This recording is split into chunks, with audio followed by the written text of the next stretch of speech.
Praise to the Lord. ప్రభునామంలో ప్రేమైన దేవుని బిడ్డలందరికీ శుభాభివందనములు తెలియజేస్తున్నాను. ఈరోజు మధ్యాహ్న కాల సమయం వేళ మనము దేవుని యొక్క మాటలను తెలుసుకొనుటకు, ఆయన సన్నిధిని చేరుటకు దేవుడు మనకు అనుగ్రహించినటువంటి ఈ గొప్ప తరుణమును బట్టి, ప్రేమను బట్టి, ఆయన మనకిచ్చినటువంటి ఈ సమయమును బట్టి దేవునికి ఎంతగానో స్తుతి స్తోత్రములు చెల్లించుచున్నాను. అయితే మనం ఈరోజు వాక్య ధ్యానంలోనికి ప్రవేశించక మునుపు చిన్న ప్రార్థనతో మనము ప్రారంభించుకుందాం. ప్రియ పరలోకమందున్న ప్రేమ కలుగున కృప కలిగిన మా నాయన, అత్యున్నత సింహాసనం మీద ఆసీనుడైన తండ్రి, నీకు ఎంతగానో స్తుతి స్తోత్రములు చెల్లించుచున్నాను. నీవు దయగలిగిన దేవుడవు, కృప కలిగిన దేవుడవు, జాలి కలిగిన దేవుడవు. ప్రభువా, పరలోకమందుండి నీ బిడ్డలను, నిన్ను నమ్మిన వారును, నీ ఎడల మేలులను పొందవలసిన వారమైన మమ్మును, నీ ప్రజలమైనటువంటి మమ్మును నీవు ప్రభువా ఆకాశము నుండి తేరిచూచి, ప్రభువా మా క్రియలకు ప్రతిఫలమును దయచేసటి దేవుడిగా ఉన్న విధానమును బట్టి నీకు స్తోత్రములు చెల్లించుచున్నాను. ప్రభువా, భక్తి కలిగిన వారి మార్గములను, వారి యొక్క జీవితమును నీవెంతగానో గొప్ప స్థితిలో ఉంచేవాడిగా ఉన్నావని నమ్ముచూ ప్రార్థించుచున్నాను. ఇలాగు ప్రభువా, నీ సన్నిధిని ప్రార్థించుటకు నీవు మాకు అనుగ్రహించినటువంటి కృపను బట్టి స్తోత్రములు చెల్లించుచున్నాను. ఇలాగూ నీ వాక్యమును వినుటకు నీవు దయచేసినటువంటి ఈ గొప్ప కృపను బట్టి, తరుణం బట్టి స్తోత్రములు చెల్లించుచు, ప్రభువ నీ వాక్యమును వినుటకు ప్రభువ చేరవచ్చినటువంటి నీ బిడ్డలందరినీ దీవించి ఆశీర్వదించి బలపరచమని ప్రార్థన చేస్తూ,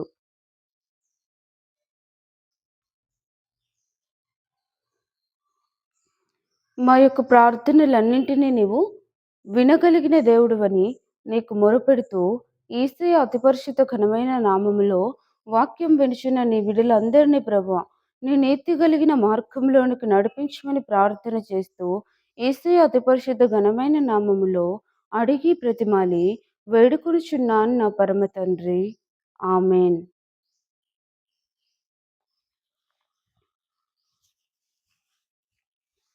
ప్రార్థనలోనికి, వాక్యంలోనికి ప్రవేశిద్దాం. దాని కొరకు మనము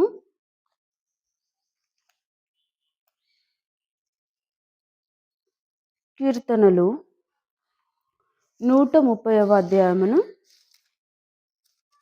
ఒక వచనము చదువుకుందాం. కీర్తనలు 137వ వచనమును చదువుకుందాం. నా ప్రాణము ఇశ్రాయేలు యెహోవా మీద ఆశ పెట్టుకొనుము. యెహోవా యొద్ద కృప దొరుకును. యెహోవా యొద్ద కృప దొరుకును. ఆయన యొద్ద సంపూర్ణ విమోచన దొరుకును.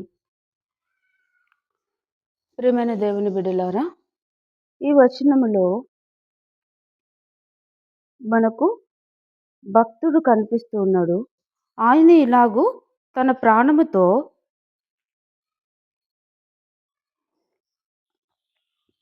మనవి చేస్తూ ఉన్నాడు. ఏమిటంటే, ఇశ్రాయేలు యెహోవా మీద ఆశ పెట్టుకొనుము. మనము ఈ లోకములో జీవించుచున్నప్పుడు అనేక విషయముల కొరకు, అనేక సందర్భములలో మనము ఈ లోకంలో ఉన్నటువంటి మనుషుల పైనను, వస్తువుల పైనను మనము ఆధారపడే వారముగా ఉన్నాము. ఉదాహరణకు, మనం ఒక పని చేయాలంటే, మనము ఒక పిండి రుబ్బాలంటే రోలు కావాలి మనకి. దాన్ని రుబ్బుటకు రోకలి కావాలి. మనము చేయగలిగినటువంటి శక్తి గల వారమై ఉన్నప్పటికీ మనము ఆ పిండిని ఏదైతే ఉందో దాన్ని శుభ్రముగాను దంచుటకు గాను మనము వేరొక వస్తువు పైన ఆధారపడే వారముగా ఉంటూ ఉన్నాము. కాబట్టి ఈ లోకములో మనము చేయుచున్నటువంటి క్రియలకు ప్రతిఫలమును దేవుడు అనుగ్రహించేవాడని ఈ లోకంలో ఉన్న మనము పరలోకములో ఉన్నటువంటి దేవుని పైన ఆధారపడి జీవించవలసిన వారముగా ఉన్నాము. అయితే మనం ఈ లోకములో ఉన్నటువంటి ఆ క్రియలపైన ఆధారపడ్డ వారమైతే మనకు సహాయము దొరకవచ్చు గానీ, కొన్నిసార్లు అపాయమును కలిగేటువంటి అవకాశం ఈ లోకంలో మనకు ఉన్నది. అందుకని భక్తుడిలాగు మొరపెడుచు ఉన్నాడు. ఇశ్రాయేలు యెహోవా మీద ఆశ పెట్టుకొనుము, ఆయన యొద్ద కృప దొరుకును. దేవుని మీద ఆశ పెట్టుకున్నప్పుడు ఆయన ఇచ్చేటువంటి ప్రతి ఒక్క ఈవిని మనకు ఆయన కృప ద్వారా అనుగ్రహించేడు వారిగా ఉంటూ ఉన్నాడనమాట. దేవుడిచ్చినప్పుడు అందులో ఎటువంటి అపాయం మనకుండదు.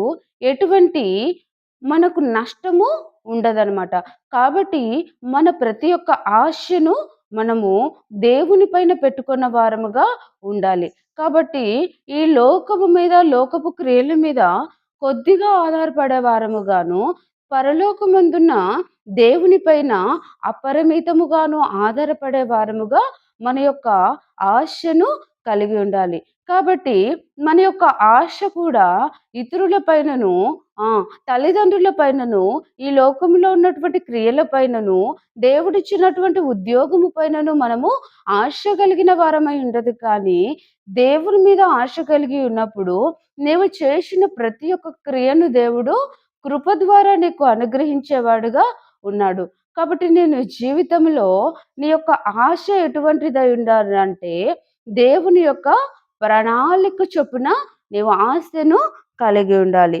కాబట్టి దేవుడైన యెహోవా మనకు ఆయన మీద ఆధారపడవలెనని మరి ఒక వచనము ద్వారా మాట్లాడుతున్నాడు. చూసుకుందాము. కీర్తనలు 42 ఒకటవ వచనము. కీర్తనలు 42 ఒకటవ వచనము. కలిసి కలిసి చదువుకుందాము. దుప్పి నీటి వాగుల కొరకు ఆశపడినట్లు దేవా నీ కొరకు నా ప్రాణము ఆశపడుచున్నది. దుప్పి నీటి వాగుల కొరకు ఆశపడినట్లు దేవుని కొరకు దావీదు రాజు యొక్క ప్రాణము ఆశపడుచున్నదంట. ఈ లోకంలో మనము ప్రతి ఒక్క విషయం పైన ఆధారపడటము, ఆశపడటము మానవుని యొక్క ఆ నైజము, మానవుని యొక్క వ్యక్తిత్వము గాని దేవుని పైన ఆధారపడుట అన్నటువంటిది దేవుని యొక్క పరిశుద్ధ ఆత్మ మనలో నిండుకున్నప్పుడే జరుగుతుందన్నమాట. కాబట్టి దావీదు దేవుని యొక్క ఆత్మతో నిండుకున్నాడు. ఆయన దేవుని కొరకు కనిపెట్టుచున్నాడంట. ఎలాగు కనిపెట్టుచున్నాడు? దుప్పి నీటి వాగుల కొరకే ఎలాగు కనిపెడుచుందో, ఒక దుప్పి తానొక వాటర్ తాగాలంటే, తాను నీళ్లు తాగాలంటే, తనకు కలిగి ఉన్నటువంటి అపాయములన్నిటిని తప్పించుకోవాలి. అడవిలో అనేకమైనటువంటి క్రూర జంతువులు, అనేకమైనటువంటి అపాయకరమైనటువంటి పరిస్థితులు, వీటన్నింటినీ తప్పించుకొని జింక నీళ్లు తాగుటకు నెమ్మదిగాను, అణకువగాను తనకి ఎటువంటి అపాయమైన స్థితిని కలగకుండా ఎంత నెమ్మదిగా వెళ్ళి ఎవరికిని కనబడకుండా, తాను ఎవరి కంటను పడకుండా ఎలాగూ ఆశ కలిగి తాను తన దప్పికను తీర్చుకొనవలెనని నీటి వాగులను, ఆ స్వచ్ఛమైనటువంటి నీటిని తీసుకొనుటకు ప్రయాసపడుచుందో, అలాగూ మనము కూడా ఈ లోకంలో దేవుని మీద ఆశ పెట్టుకొని ఉండాలి. నా ప్రభువైన యెహోవా నాకు సహాయము చేయుటకు తన కుడి చేతిని ఎప్పుడు చాపుతాడు. నా ప్రభువైన యెహోవా నన్ను ఈ లోకములో ఉన్నటువంటి శ్రమలన్నీ విడిపించుటకు ఆ దేవుడైన యెహోవా నన్నెప్పుడు కరుణిస్తాడని మనం ఆశ కలిగిన వారముగా ఉండాలన్నమాట. కాబట్టి దేవుడి మీద ఆశ కలిగి ఉన్న వారి ప్రాణమును దేవుడైన యెహోవా తృప్తిపరిచేవాడని చెప్తూ ఉన్నాడు. కాబట్టి నీ ఆశను దేవుడు భంగమైపోనివ్వడు. నీ ఆశను వ్యర్థముగా పోనివ్వడు. నీవు పెట్టుకున్నటువంటి నమ్మకమును ఆయన కొట్టివేయడు గాని తృప్తిపరిచేవాడుగా ఉన్నాడు. అనేక మార్లు ఈ లోకంలో ఒక జాబ్ కొరకు మనం ఆశగా ఎదురు చూస్తుంటాము. అనేకమైనటువంటి కారణముల వలన, అనేకమైనటువంటి ఇబ్బందుల వలన మనము కొన్నిసార్లు మనము ఆ జాబ్‌ని పొందలేకపోవచ్చు. అప్పుడు ఎంతో నిరాశలోనికి, నిస్పృహలోనికి వెళ్ళిపోయే వారముగా ఉంటాము. అయితే మనము దేవుని మీద ఆధారపడ్డప్పుడు, మన ఆశ దేవుని పైన ఉన్నప్పుడు, ఆయన మనకు కలిగి ఉన్నటువంటి ప్రతి ఒక్క ఆశను తీర్చగలిగిన వాడు, తీర్చేవాడుగా ఉంటున్నాడు. కాబట్టి మన ఆశలనియు దేవుని పైన పెట్టుకొని ఉండాలి. అప్పుడు ఈ భూలోకములో ఉన్నటువంటి ప్రతి ఒక్క అవసరతను దేవుడు నీ కొరకు తీర్చేవాడిగా ఉన్నాడు. కానీ మనము అనేక మార్లు దేవుడి మీద ఆధారపడని వారముగా ఉంటున్నాము. కాబట్టి భక్తిహీనులు ఏమనుకుంటారంటే దేవుడు లేడని వారి ఆలోచనలో తలంచుకుంటారంట. అయితే మనము భక్తి కలిగిన వారము, దేవుడున్నాడని నమ్మెడి వారము, ఆ పరలోకమందున్న ప్రభువు నా యొక్క ప్రతి క్రియను చూచుచున్నాడని నిరీక్షణ కలిగిన వారము. అంత మాత్రమే కాదు, పరలోక రాజ్యమున కొరకు సిద్ధపరచబడేటువంటి ప్రజలము. కాబట్టి మనము దేవుడున్నాడని నిశ్చయముగా నమ్ముచున్నాము కాబట్టి, మన ఆశను, ఆలోచనను నిశ్చయత కలిగినదై ఉండాలి. దేవుడున్నాడని పరిపూర్ణమైనటువంటి విశ్వాసమును కలిగి ఉండాలి. కాబట్టి ఎందరో భక్తులు మనము ఎదురు చూసినట్లు 1 సంవత్సరములు, 2 సంవత్సరములు ఎదురు చూడలేదు గాని, తరతరాలు ఎదురు చూచినాడు. సంవత్సరాలు, సంవత్సరాలు ఎదురు చూచినారు. వారు అనేక దినములు మొరపెట్టినారు. కొంతమంది వారి వృద్ధాప్య కాలము వరకు ఎదురు చూస్తూ పొందుకున్న వారున్నారు. కొంతమంది తమ ఆశలు నెరవేరకుండానే నా ప్రభువు ఈ లోకంలో నాకు ఇంతవరకే సమకూర్చినాడని దేవుని యొక్క క్రియను సఫలం చేసుకునేవారుగా ఉన్నారు. కాబట్టి మనం ఈ లోకంలో దేవుని కొరకు బ్రతుకుచున్నప్పుడు, జీవించుచున్నప్పుడు మనము ఆయన పైన ఆశను పెట్టుకొని ఉండాలి. కాబట్టి నా ప్రభువైన యెహోవా ప్రతి ఒక్క అవసరతను తీర్చగలడు. ప్రతి ఒక్క అక్రతను తీర్చగలడు. నన్ను మారు మనసులోనికి, అభివృద్ధిలోనికి నిశ్చయముగా తీసుకొని రాగలడు. నా యొక్క ప్రతి శ్రమను దేవుడైన యెహోవా తీర్చగలడు. నా వ్యాధులు, బాధలు, కరువులు, కష్టముల నుంచి విడిపించగలిగిన దేవుడు. నా కుటుంబమును మారు మనసులోనికి తీసుకొని వచ్చేటి దేవుడు. నా కుటుంబమును దేవుని యొక్క రక్షణలోనికి తీసుకొని వచ్చే దేవుడు. ఇలాగ నీవు ఆశ పెట్టుకొని ఉన్నప్పుడు నీ యొక్క మంచి ఆశలన్నింటినీ దేవుడు తీర్చేవాడుగా ఉన్నాడు. అలాగుననే కీర్తనలు 17వ అధ్యాయము 15వ వచనమును మరొక మారు చూసుకుందాం. 17, 15వ వచనం.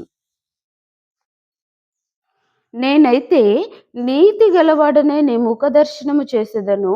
నేను మేల్కొనినప్పుడు నీ స్వరూప దర్శనముతో నా ఆశను తీర్చుకొందును. ఈయన ఎలాగ తీర్చుకుంటున్నాడంట ఆయన యొక్క ఆశ? దేవుని యొక్క ముఖ స్వరూపమును చూసి ఆయన ఆశ తీర్చుకొనుచున్నాడంట. దేవుని యొక్క దర్శనము చేసి ఆశ తీర్చుకున్నాడంట. మనము మన విశ్వాస జీవితంలో దేవునికి ఎటువంటి ప్రయారిటీని అంటే దేవునికి నీవు ఇచ్చుచున్నటువంటి ప్రాముఖ్యత ఎటువంటిదిగా ఉందో దేవుడు చూసి నీ యొక్క కోరికలను తీర్చేవాడుగా ఉంటూ ఉన్నాడు. ఇదియో ఒక భాగమే. దేవుని గనపరిచినప్పుడు ఆయన నిన్నును గనపరిచేవాడుగా ఉన్నాడు. నీ కుటుంబమును గనపరిచేవాడిగా ఉన్నాడు. నీ యొక్క ఆశలను గనపరిచేవాడుగా ఉన్నాడు. నీ యొక్క మాటలను ఆయన ప్రియముగా ఎంచేవాడుగా ఉన్నాడు. మరి మన జీవితంలో మనము నీ యొక్క జీవితంలో నీవు దేవునికి ఇష్టడుగా నీతి న్యాయములతో ఈ భక్తుడు చెప్తున్నట్టు నీతి గలవాడై దేవుని ముఖమును దర్శించుచున్నావా? ఈ లోకంలో దేవుడు ఇలాగ సెలవిచ్చుచున్నాడు. అన్యాయమును, అక్రమమును, దొంగలను, దోచుకొని వారును చేయనటువంటి అసహ్య కార్యముల నుండి నేను మిమ్మల్ని విడిపించి నీతి కలిగినటువంటి మార్గంలోనికి మిమ్మను నడిపించుచు వచ్చినారు. అయితే మీరు ఈ నీతి కలిగిన మార్గములను ప్రియముగా ఎంచుకొని నడుచుకొనుచున్నారా అని అడుగుచున్నాడు. కాబట్టి ఇలాంటి స్థితిలో మన జీవితం ఉన్నప్పుడు దేవుడు మన ఆశను నిజముగా వినడి వారుగా ఉంటున్నాడు. కాబట్టి మనం ఏదైనా పని చేయుచున్నప్పుడు మనము పనికి తగిన ప్రతిఫలమును ఆశించడి వారముగా ఉన్నాము. అలాగుననే దేవుని యొద్దకి వచ్చినప్పుడు దేవుడిచ్చినటువంటి ప్రతి ఒక్క ఆజ్ఞను మనము పాటించిన వారమై దేవుని యొద్ద అడిగినప్పుడు మనము పొందుకునే వారముగా ఉంటాము.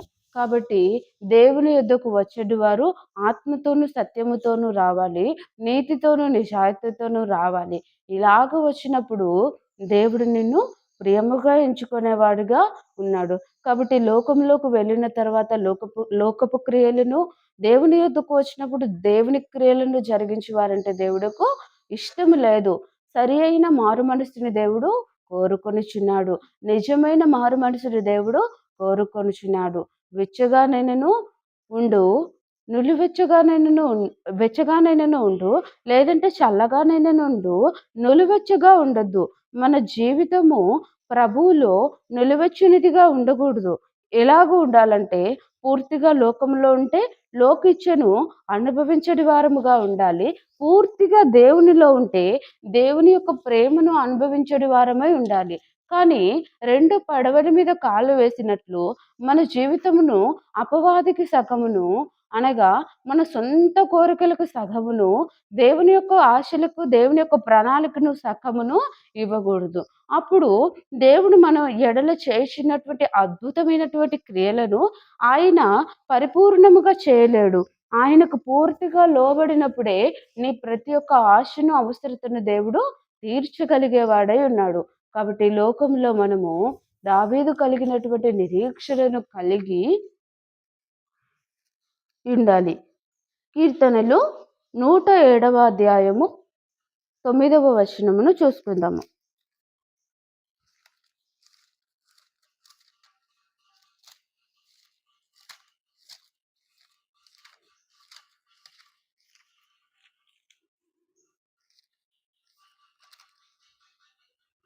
ఏలయనగా ఆశగలిగిన ప్రాణమును ఆయన తృప్తిపరిచినాడు. ఆకలిగొనిన వారిని ప్రాణమును మేలుతో నింపియున్నాడు. దేవుడైన యెహోవా సెలవిచ్చుచున్నాడు. ఆశ కలిగిన ప్రాణమును తృప్తిపరుస్తాడంట. అలాగునని ఆకలిగొనిన ప్రాణమును మేలుతో నింపుతాడంట. ఈ లోకములో నీవు దేవుని యొక్క మాటలు వినుటకు ఆసక్తి కలిగిన వాడవై ఉండాలి. దేవుని యొక్క మాటలను జరిగించుటకు ఆసక్తి కలిగిన వాడివై ఉండాలి. ఈ లోకంలో నీ ఆర్థిక స్థితిని అభివృద్ధి పరుచుకున్నట్టుకు ఆశ కలిగిన వాడిగా ఉండాలి. అభివృద్ధిలోనికి, ఆశీర్వాదంలోనికి నేను నిశ్చయముగా వచ్చేదనని నిరీక్షణను కలిగిన వాడిగా ఉండాలి. ఇలాంటి గొప్ప నిరీక్షణను, గొప్ప నిశ్చయతను నీవు నీ జీవితంలో కలిగి ఉన్నప్పుడు ప్రభువైన యెహోవా నీ యొక్క ఆశలను, అవసరతలన్నింటినీ తీర్చుట దేవుడుగా ఉన్నాడు. కాబట్టి ఆశ కలిగిన ప్రాణమును తృప్తిపరచగలిగిన యెహోవా తన భక్తులు తనకు పెట్టుచున్న మొరను దేవుడు ఎన్నడూను వినకుండా ఉండడు. మనము చేయుచున్నటువంటి చిన్న చిన్న పొరపాట్లు, మనం చేయుచున్నటువంటి తప్పుదములు, మనము నోటి ద్వారా ఆడుచున్నటువంటి కొన్ని అపాయకరమైన మాటల ద్వారా అపవాది సంబంధులము అయిపోవుట వలన దేవుడు మన యొక్క కార్యములను జరిగించుటకు మరికొద్దిగా సమయమును తీసుకొని వాడుగా ఉంటున్నాడు గానీ, నీవు పూర్తిగా దేవునిలోనికి వచ్చినప్పుడు, నీవు పూర్తిగా దేవుని మాటను విన్నప్పుడు, ఆయన నీ కార్యమును జరిగించుటకు, నీ ఆశను తీర్చుటకు, నీ ప్రాణమును తృప్తిపరచుటకు ఆయన ఎంతో ఆత్రము కలిగిన వాడై ఉన్నాడు. ఆయనెంతో నీకన్నా ముందుగానే ఆయనే తొందర కలిగిన వాడుగా ఉన్నాడు. ఎందుకంటే దేవుడైన యెహోవా నిన్ను ప్రేమించినాడు. తన స్వకీయ జనముగా ఎంచినాడు. ఆయన సొంత మనిషిగా నిన్ను ఎంచుకున్నాడు. కాబట్టి నీకు మేలు చేయుటకు దేవుడకు ఎంతో ఇష్టమై ఉన్నది. కాబట్టి కొన్నిసార్లు మన క్రియలు, కొన్నిసార్లు మన ప్రవక్తని దేవునికి విరుద్ధముగా ఉండటము వలన, అపవాది క్రియలను అనుసరించటము వలన మనకు ఆశపడుచున్నటువంటి ఈవులు దక్కవు గాని, దేవుని యెడల సంపూర్ణమైనటువంటి నిరీక్షణను, నమ్మికను, ఆయన ఇచ్చినటువంటి మాటలను మనము నెరవేర్చినప్పుడు, చేసినప్పుడు దేవునికి మనము దేవుడు ఇచ్చుచున్నటువంటి ఆ ప్రయోజనములను మనము పొందగలిగిన వారముగా ఉంటూ ఉన్నాము. కాబట్టి ఆశ కలిగిన ప్రాణమును తృప్తిపరిచే యెహోవా, ఆశ కలిగిన ప్రాణమును తృప్తిపరచగల యెహోవా. కాబట్టి ఆయన ఇచ్చేటువంటి మేలులను నీవు పొందాలంటే నీ నిరీక్షణ, నీ ఆశ నిజముగా దేవుడున్నాడని నీవు నమ్మి ఆయన పైన నీ ఆశను ఉంచుకున్నప్పుడు దేవుడైన యెహోవా నీకు ఈ మధ్యాహ్న కాల సమయము వేళ నీకెంతగానో సహాయం చేయగలిగిన గొప్ప దేవుడుగా ఉంటున్నాడు. కాబట్టి ఈ చిన్న మాటలతో మనము ప్రార్థనలోనికి ప్రవేశిద్దాం.